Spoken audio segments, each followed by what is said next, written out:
right, welcome back, Susan. I always tell people this is one of my favorites because the answers I get are really big. I find really, really super cool.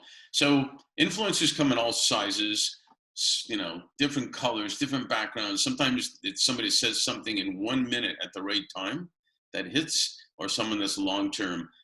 Can you share with us maybe one, two, three influencers that have made a difference for you? Yeah, so I'm going to start, if it's okay, with an influencer that's actually not human. It's a fictional character, and it's the Nancy Drew books. Um, and so as kind of a geeky kid, I was passionate about those, and just the whole concept that girls could be smart, that they could solve problems, and they could also have, a boyfriend and a roadster. That was it. That was life for me. So that was one. I love it. Another one is I'm going to put this in a time frame. So Ralph Nader of the 1970s, and I'm not going to go past the 70s because that's a whole other discussion. But Ralph Nader, unsafe at any speed, consumer focus, which is really something that opened my eyes to the whole concept of business has consequences, and it's all about the impact on your consumer. And so that was a huge influencer.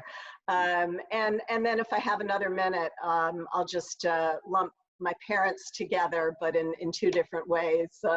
My mother, because she was a professional student, as my father called her. Everything was about what you can learn. My father, who got into this newfangled thing called computers in the 1960s, when it took up, an entire room, and always just interested in what's next, and delighted in his iPad when they came out, and I knew when he was in his 80s. And so just this whole concept that technology can really bring something new and cool and interesting. So that's my list. That's a super list. What a great couple. Together, your parents like that, and being open to new things to make it better. I love that. Which that role model for the kids, right? Coming up. Exactly. Thanks so much for sharing that.